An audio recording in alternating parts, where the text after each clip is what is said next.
नमस्कार दोस्तों, बीसीसी के ऑनलाइन लेक्चर में आप सबका स्वागत है। मैं नीतू कारोलिया।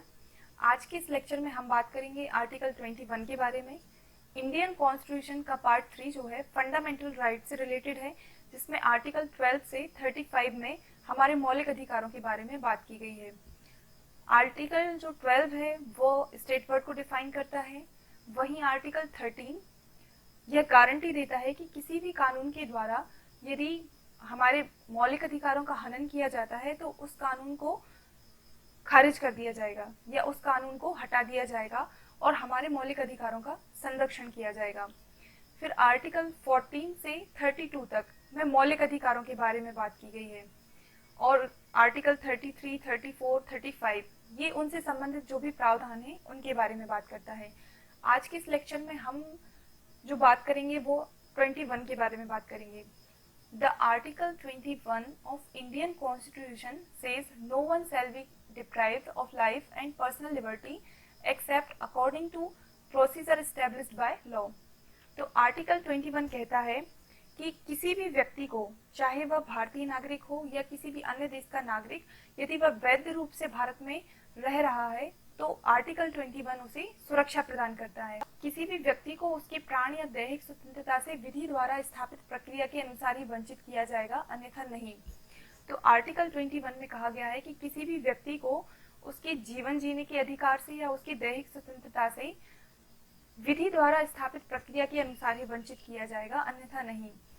वह प्रोसेस क्या होगी? तो वह प्रोसेस जो होगी प्रोसीजर एस्टेब्लिश्ड बाय लॉ, इसके द्वारा ही किसी व्यक्ति को वंचित किया जा सकता है। राइट टू लाइफ की बात करें, जीवन जीने के अधिकार की बात, तो सामान्य शब्दों में जिंदा रहना हम जिसको कहते हैं, लेकिन एक सही शब्दों में कहें तो राइट टू लाइफ का मतलब है गरिमापूर्ण जीवन जीना, गरिमापूर्ण रूप से जीवन जीना। राइट टू लाइफ कहता है कि किसी भी व्यक्ति को किन तरीकों से उन्हें उसके जीवन जीने के अधिकार से वंचित किया जा सकता है। वंचित किया जाना मतलब उसे मृत्यु दिया जाना या मार दिया जाना। तो यदि किसी व्यक्ति को मृत्यु दंड दिया जाता है तो उसे उसके जीवन जीने के अधिकार से वंचित किया जाता है। जैसे हमारे यहाँ जब किसी को भी फांसी दी जाती है, चाहे वह निर्भया केस हो या कसाब हो, तो यह उनकी जो जीवन जीने के अधिकार है उससे उनको वंचित किया गया है। जब हम पर्सनल फ्रीडम की बात करते हैं, व्यक्तिगत स्वतंत्रता, तो व्यक्तिगत स्वतंत्रता क्या होती है? आप कहीं भी आ जा सकते हैं, आप पर किसी भी प्रकार का प्रतिबंध नहीं है।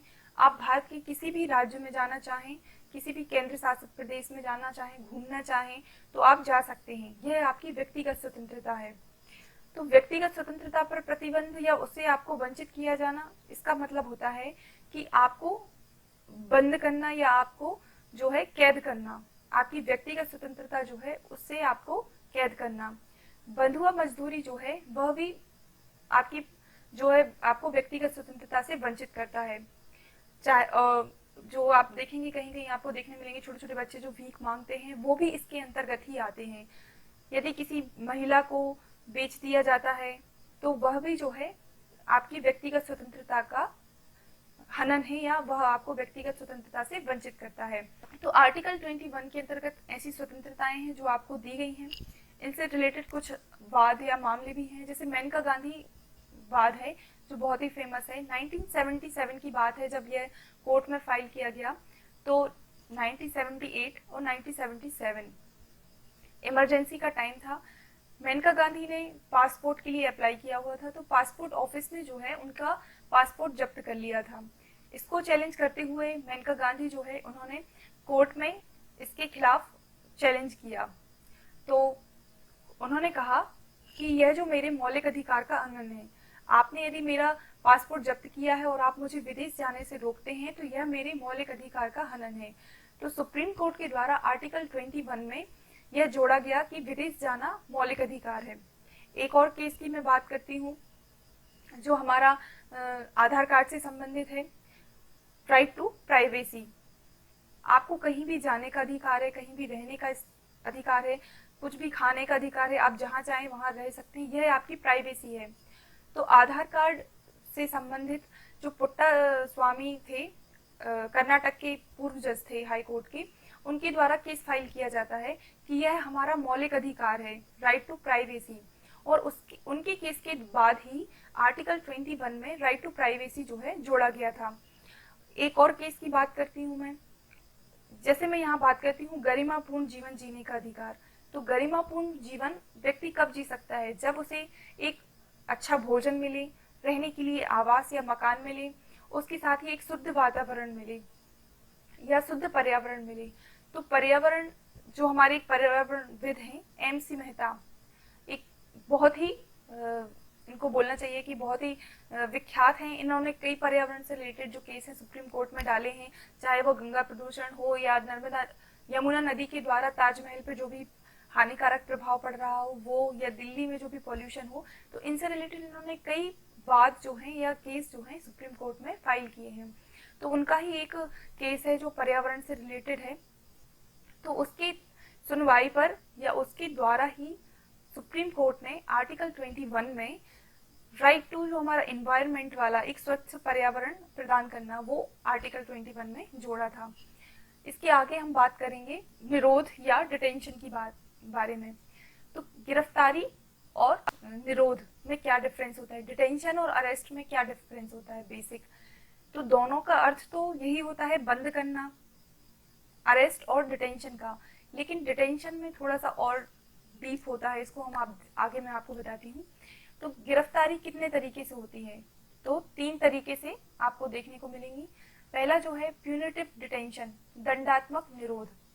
प्यूनिटिव डिटेंशन कहता है कि punitive detention is the detention as a punishment for the crime committed by an individual. दंडात्मक निरोध के अंतर्गत आप देखेंगे कि कोई व्यक्ति यदि क्राइम करता है और IPC की हमारी जो धारा है, भारतीय दंड संहिता, उसके तहत उस सजा के लिए जो भी प्रावधान है वह सजा उस व्यक्ति के द्वारा वहन की जाएगी। यदि कोई व्यक्ति मर्डर करता है या कोई भी अपराध करता है तो IPC में जो भी उसके लिए सजा होगी उस व्यक्ति के द्वारा उस सजा को जो है लिया जाएगा, कारावास होगा। ये तो हुआ दंडात्मक निरोध, मतलब दंड के रूप में आपका निरोध किया गया। दूसरा जो है वो कहता है प्रिवेंटिव डिटेंशन, निवारक निरोध। निवारक निरोध यह सबसे विशेष है इन तीनों में हम बात करें तो। निवारक निरोध का मतलब होता है कि किसी व्यक्ति को क्राइम करने से रोकने के लिए गिरफ्तार किया जाना। इसमें कहा गया है कि संदेह के आधार पर ऐसा माना जाता है कि कोई व्यक्ति यह क्राइम करेगा या यह अपराध करेगा, तो उस अपराध को करने से रोकने के लिए यदि उस व्यक्ति को गिरफ्तार किया जाता है तो यह कहलाता है निवारक निरोध। सबसे विशेष या मैं कहूँ सबसे बुरा यही है क्योंकि यहाँ पे व्यक्ति जो है वह क्राइम करता नहीं है, उसे क्राइम करने से पहले ही गिरफ्तार कर लिया जाता है, वो भी संदेह के आधार पर, संदेहास्पद पर। प्रिवेंटिव का मतलब ही होता है संदेह के आधार पर। तो निवारक निरोध में ये हुआ। अब हम बात करते हैं अंडर ट्रायल डिटेंशन। तो अंडर ट्रायल डिटेंशन का मतलब होता है कि कोई व्यक्ति जो है, कहीं पे कोई मर्डर हुआ है या कोई क्राइम हुआ है और वो जो साक्ष्य हैं एक व्यक्ति की ओर इशारा करते हैं कि इस व्यक्ति ने जो है यह क्राइम किया है। पुलिस के द्वारा उसे गिरफ्तार किया जाता है और वो जो क्राइम है वो गैर जमानती, अनबेरेबल है। गैर जमानती अपराध का मतलब होता है कि जिसमें जमानत पुलिस के द्वारा नहीं दी जाती, मजिस्ट्रेट के द्वारा दी जाती है। पुलिस उस व्यक्ति को मजिस्ट्रेट के पास ले जाएगा और यदि मजिस्ट्रेट उस व्यक्ति को चाहे तो बेल दे सकते हैं, जमानत दे सकते हैं, और यदि जमानत नहीं देते हैं तो उसे गिरफ्तारी में ही रखा जा सकता है। जब वह व्यक्ति दोष सिद्ध नहीं होता है तब वह कहलाता है एक्यूज्ड, अभियुक्त, जिस पर अभियोग चलाया जा रहा है। यदि उसका दोष सिद्ध हो जाता है तो वह कहलाता है कन्विक्ट। दोष सिद्ध हो जाने पर उस व्यक्ति को प्यूनिटिव डिटेंशन में भेज दिया जाता है, इस प्रोसेस के अंतर्गत उसको भेज दिया जाता है यदि दोष सिद्ध हो जाता है। अंडर ट्रायल डिटेंशन के अंतर्गत कई केसेस देखने को आपको मिलेंगे, आपने भी सुना होगा। कई बार ऐसा होता है कि व्यक्ति के द्वारा 8 वर्ष का कारावास ले लिया जाता है, मतलब वह 8 साल से केस में है, जेल में है, जबकि उसका जो है आरोप अभी सिद्ध नहीं हुआ है। 8 साल के बाद जब उसका जजमेंट आता है और सुप्रीम कोर्ट के द्वारा उसे 8 साल की जो है सजा दी जाती है उस क्राइम के लिए जो उसने किया था, जबकि वह ऑलरेडी 8 साल का कारावास ले चुका है, तो सुप्रीम कोर्ट इस कंडीशन में क्या करती है, उस व्यक्ति को फ्री कर देती है। दूसरी कंडीशन ये होती है कि कोई व्यक्ति है जो अंडर ट्रायल डिटेंशन के अंतर्गत 20 साल से कारावास में है और अभी तक उसकी सुनवाई या उस पर जजमेंट नहीं आया है। और 20 साल के बाद सुप्रीम कोर्ट जो अपना निर्णय सुनाती है कि वह व्यक्ति जो है दोष मुक्त है, उसने कोई भी क्राइम नहीं किया है, और आप इसको ऐसे कह सकते हैं कि वह बाइज्जत बरी हुआ है। तो ऐसी कंडीशन में वह 20 साल का कारावास भी ले चुका है, तो यह कहा जाएगा कि वह व्यक्ति जो है बतौर विचाराधीन जेल में था, ना कि दंडात्मक रूप में। एमनेस्टी इंटरनेशनल का कहना है कि भारत में जो विचाराधीन केस, मतलब भारत की जो जेलों में कैदी हैं, वो उनमें से 2/3 विचाराधीन निरोध में है। मतलब उन पर अभी तक आरोप साबित ही नहीं हुआ है कि इन्होंने कोई ऐसा क्राइम किया है। ऐसा क्यों होता है? इसकी 3 कंडीशन आपको देखने को मिलेंगी। एक तो हमारे भारत में जो जज हैं उनकी संख्या कम है, नंबर ऑफ जजेस बहुत कम है। दूसरा, नंबर ऑफ केसेस ज्यादा हैं, बहुत ज्यादा केसेस हैं हमारे कोर्ट में पेंडिंग है। और नंबर 3 या थर्ड जो है कि जो हमारे यहाँ जस्टिस होता है उसमें बहुत डिले होता है। तो इन 3 कारणों से जो है विचाराधीन केसेस की संख्या सबसे ज्यादा है भारत में। आगे हम बात करते हैं प्रोसीजर एस्टेब्लिश्ड बाय लॉ और ड्यू प्रोसेस ऑफ लॉ। जब आर्टिकल आप 21 देखेंगे तो ये सबसे महत्वपूर्ण आपको पॉइंट्स देखने को मिलेंगे, और क्योंकि जो भी प्रोसेस है या कानून है वो इन दोनों के अंतर्गत ही आती है।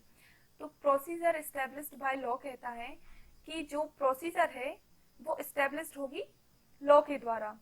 कोई भी जो प्रोसेस है वह लॉ के द्वारा बनाई जाएगी। इसको ऐसे भी समझ सकते हैं।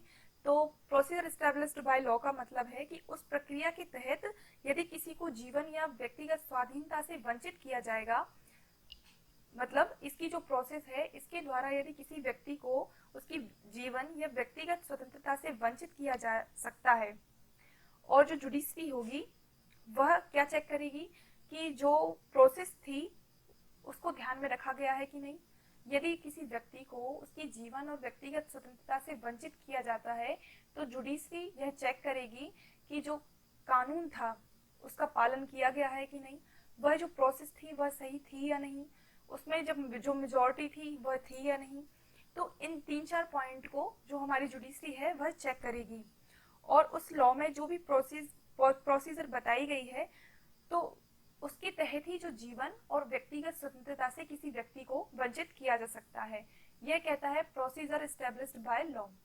जब हम ड्यू प्रोसेस ऑफ लॉ की बात करें तो यह अमेरिका से लिया गया है, और procedure established by law England से लिया गया है।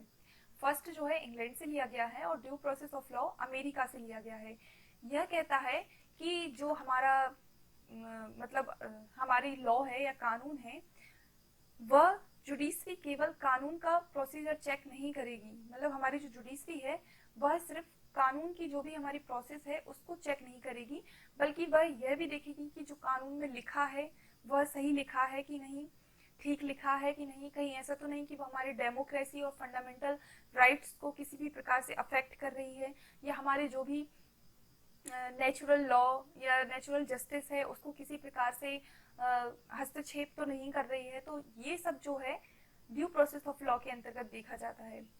तो ये जो प्रोसेस है इनके द्वारा ही किसी भी व्यक्ति को उसकी व्यक्तिगत और जीवन की स्वतंत्रता से वंचित किया जाता है। आप इसको ऐसे भी समझ सकते हैं कि यदि इसमें यह भी देखने को पता चलता है कि यदि कहीं जुडिशरी में हमारी जो मतलब जुडिशरी ताकतवर है, किसी देश में यदि जुडिशरी ताकतवर है तो वहां आपको देखने को मिलेगा ड्यू प्रोसेस ऑफ लॉ।